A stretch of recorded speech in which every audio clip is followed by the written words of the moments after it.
আসসালামু আলাইকুম। সবাই কেমন আছেন? আশা করি সবাই সুস্থ সুন্দর আছেন। আজকে তৈরি করব আমি চিড়ার কাটলেট।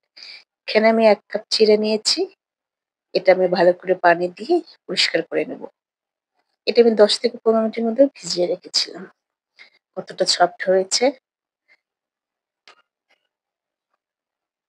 এবার একটা প্লেটে আমি চিড়াগুলো সব ঢেলে নেব। আমি আগে থেকে ২ টা আলু সিদ্ধ করে নিয়েছি। আলু দুটো আমি এখানে মিক্সড করব।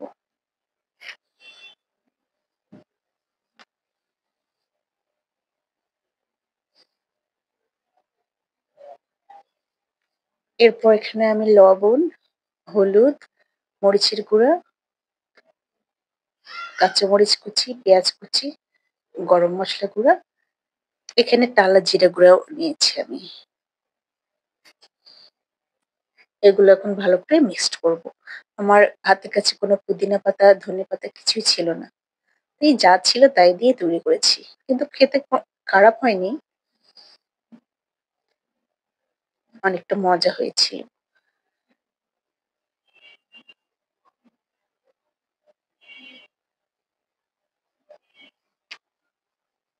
আমি হাতে সামান্য তেল মেখে এগুলো আমি কাবাবের শেপ দিয়ে দিব।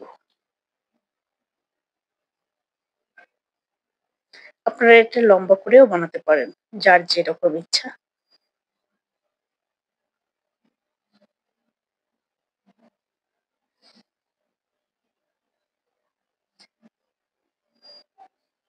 আমার এগুলো প্রায় শেষ হয়ে গেছে।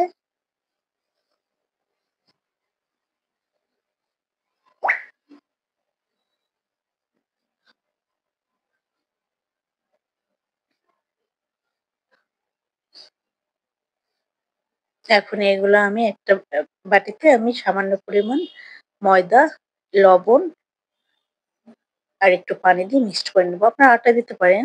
এখানে ব্রেড ক্রাম্ব। আমি এখানে ময়দায় ডুবিয়ে ভালো করে ডুবিয়ে আমি এখানে ব্রেড ক্রাম্বে গড়িয়ে নেব।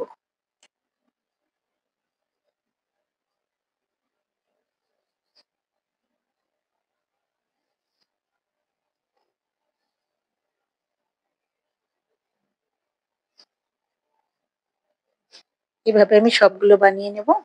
এবার আমি তেলে ভেজে এক, এক করে সবগুলো উল্টে পাল্টে নেব।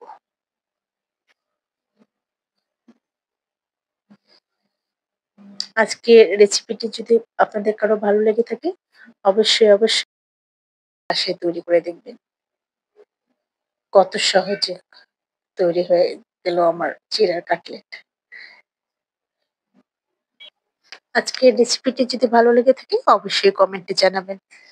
তাহলে অবশ্যই আপনারা এটা বানিয়ে দেখবেন। ওকে, ভালো থাকবেন। আল্লাহ হাফেজ। আমার ঠান্ডা লেগেছে তো তাই একটু কণ্ঠটা কেমন শোনাচ্ছে। যাই হোক কিছু মনে করবেন না। ওকে।